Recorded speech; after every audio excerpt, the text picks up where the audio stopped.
بسم اللہ الرحمن الرحیم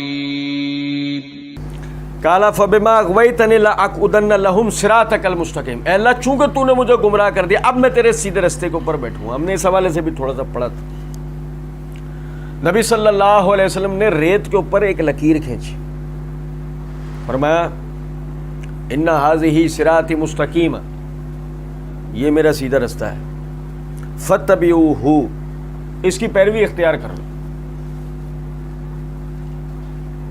پھر آپ نے اس لکیر کے اندر سے نا کچھ لکیریں یعنی ایسے دائیں اور بائیں کھینچ دی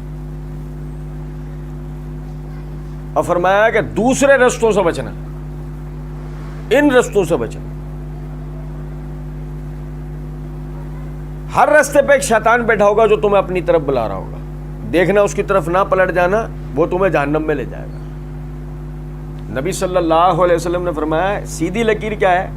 میرا رستہ. سیدھی لکیر کیا ہے؟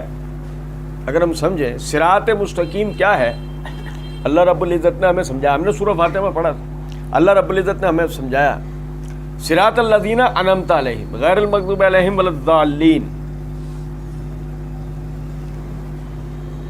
تمام مفسرین, تمام محدثین کا اجماع ہے صراط الذین انعمت علیہم سے مراد صحابہ کرام ہے, غیر المغضوب علیہم ولا الضالین سے مراد یہودی اور عیسائی ہیں. مغضوب علیہم سے مراد یہود ہیں, ضالین سے مراد نصارہ ہیں. صراط الذین انعمت علیہم میں کون ہے؟ صحابہ کرام. ان پر اللہ نے نام کیا. اب اللہ ہم دعا کرو تو اے اللہ ہمیں صحابہ کرام کے راستے پہ چلا. پہلے تو ہم کہتے ہیں اہدنا الصراط المستقیم, اے اللہ میں سیدھے راستے پہ چلا. سیدھا راستہ کون سا ہے؟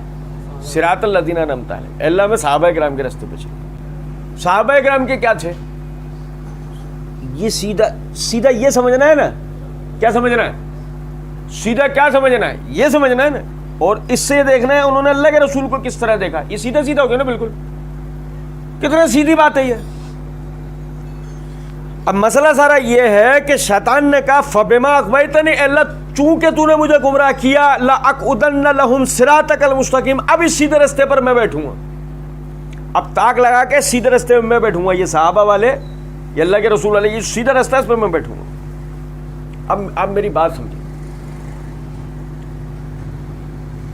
ایک آدمی بیٹھ کر کہے میں تمہیں الحاد کی دعوت دے رہا ہوں, پہلے دن میں تمہیں بے دینی کی دعوت دے رہا ہوں, بات سمجھ میں آئے گی؟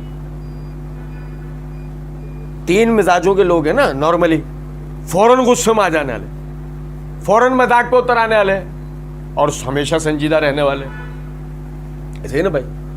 اگر وہ جس کو کہا میں تمہیں الحاد کی دعوت دے رہا ہوں, وہ بہت غصہ والا ہوا لڑ پڑے گا, مذاق والا ہوا ہنس پڑے گا, سنجیدہ ہوا خاموش رہے گا. اچھا باتوں میں لگے. ایسے ہی نا, کان دھرے گا, اتنا سن کے کان نہیں دھرے گا کہ میں تمہیں الحاد کی دعوت دے رہا ہوں. یا اگر مثال ایک آدمی کہے میں تمہیں یہودیت کی دعوت دے رہا ہوں, عیسائیت کی, میں تمہیں قادیانی بنانا چاہتا ہوں, ایک بات ہے, سنے گا کوئی؟ سوال ہی نہیں پیدا ہوتا.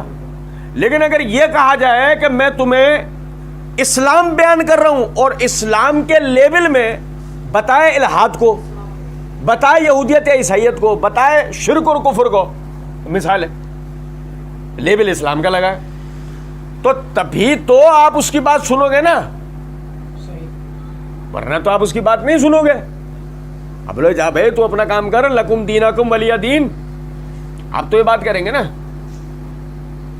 اس لیے ہر گمراہ سے گمراہ آدمی کو بھی اگر مثال ہے اپنا چورن بیچنا ہے, اس کو اسلام کا لیبل لگانا پڑے گا.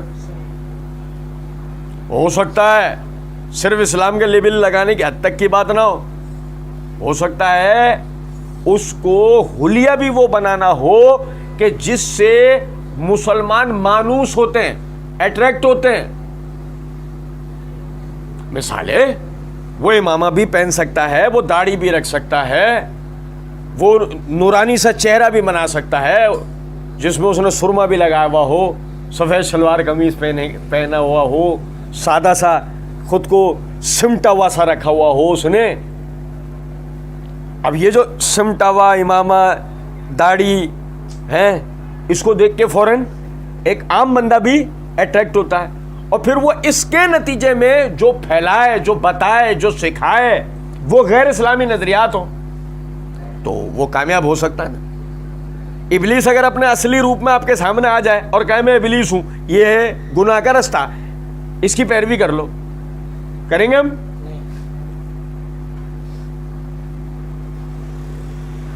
لَأَقْعُدَنَّ لَهُمْ صِرَاطَكَ الْمُسْتَقِيمَ, اے اللہ اب میں ان کو اغوا کرنے کے لیے تیرے سیدھے رستے پہ بیٹھوں گا. ثُمَّ لَآتِيَنَّهُم مِّن بَيْنَ أَيْدِيهِمْ وَمِنْ خَلْفِهِمْ وَعَنْ أَيْمَانِهِمْ وَعَنْ شَمَائِلِهِمْ, اے اللہ پھر اس کے بعد ان کے سامنے سے, ان کے پیچھے سے, ان کے دائیں سے, ان کے بائیں سے میں ان کے اوپر حملہ آور ہوں گا. وَلَا تَجِدُ أَكْثَرَهُمْ شَاكِرِينَ, اور اکثریت کو تو شکر گزار نہیں پائے گا.